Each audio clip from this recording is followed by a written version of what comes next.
Du coup, c'est bon, j'ai fini, j'ai fait toutes les rectifications des soupapes, j'ai tout nettoyé. Donc j'ai mis en place le nouveau joint speed Arbracam, hein, et là, j'ai refixé l'Arbracam. Donc, j'ai commencé à serrer la vis qui permet de maintenir l'Arbracam. Donc avec une clé dynamo, hein, on fait 16 Nm.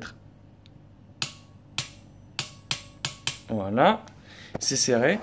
Ensuite, ce qu'il faut remonter, c'est la poulie d'Arbracam et tout le boîtier d'eau. Soit dit en passant, en fait, je vais plus commencer par ça, le boîtier d'eau. Et les vis de boîtier d'eau, c'est 8 Nm au niveau du couple. Donc là, c'est bon, je passe à la suite. Voici ce que je vais remonter, le boîtier d'eau. D'origine, Peugeot préconise de mettre de la pâte à joint ici. J'aime pas du tout cette méthode. Je trouve que franchement la pâte à joint c'est à proscrire. Du coup j'ai bien poncé ici. J'ai fait en sorte que ce soit vraiment très propre. Et j'ai créé des joints. Donc ce sont des papiers qui sont faits pour faire des joints. J'ai pas pris du papier canson. Même si à mon avis ça marcherait. Et donc voilà comment ça va se présenter. Il y a un joint qui va venir là. Pour l'huile. Et un joint qui va venir ici. Pour les transferts de flotte. Juste comme ça. Voilà. Comme ça, si jamais, même imaginons j'ai une fuite, bon c'est pas génial mais il peut y en avoir une, au moins ça ruisselle ici. Ça va pas se mélanger. Parce que c'est peut-être possible aussi que j'avais pas de joint de culasse et que c'était ça. Mais ça m'étonnerait vu que j'avais une vis rouillée, comme vous avez vu lors du démontage. Qui indiquait une perte de liquide.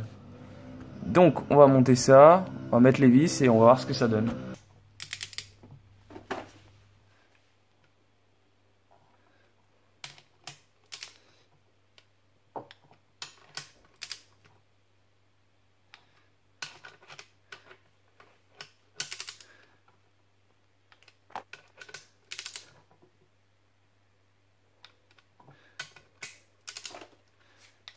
Alors attends.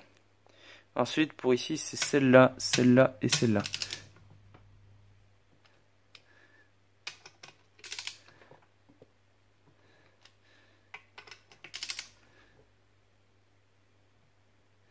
Donc là je vais le faire hors caméra parce que c'est un peu dur, faut que j'ai mes deux mains.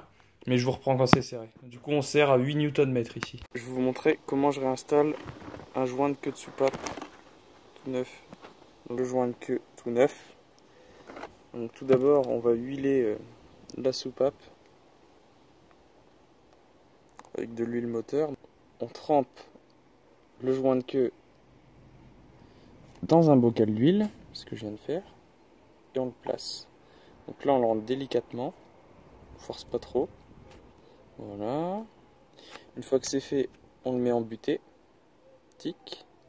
Et là il faut s'aider d'une douille de 12. Donc là, avec la douille de 12,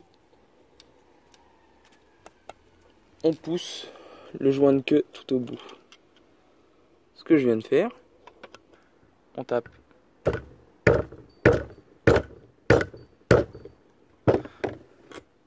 Et voilà, notre joint de queue est correctement placé.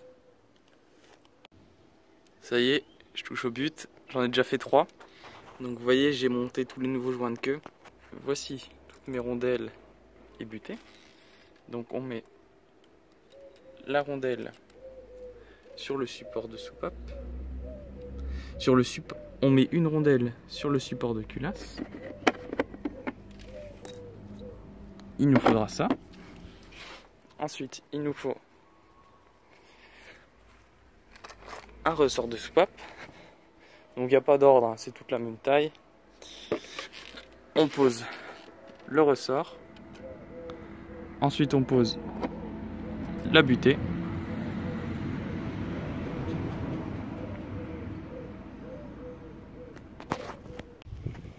Pareil que pour le démontage mais dans le sens inverse. Donc on place notre kit compresse-ressort.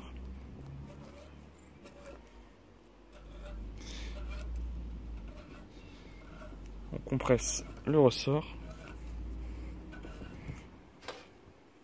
Une fois que ça devient très dur, on arrête. On prend 2 cônes. Là, vous allez voir la magie. Ensuite, il faut placer un demi-cône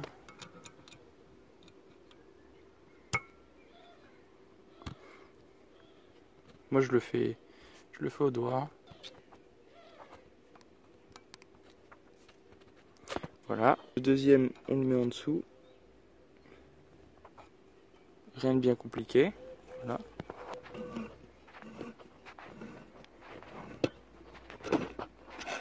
Voilà, ça s'est mis en place tout seul. Donc là vous voyez, c'est en place. Pour vérifier que ça tient bien, vous pouvez mettre des petits coups de maillet comme ça. Pour vérifier que ça bouge pas.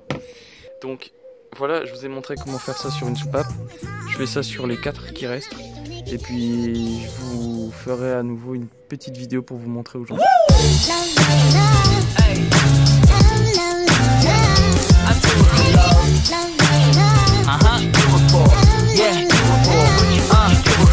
I do it for the love, yes I do.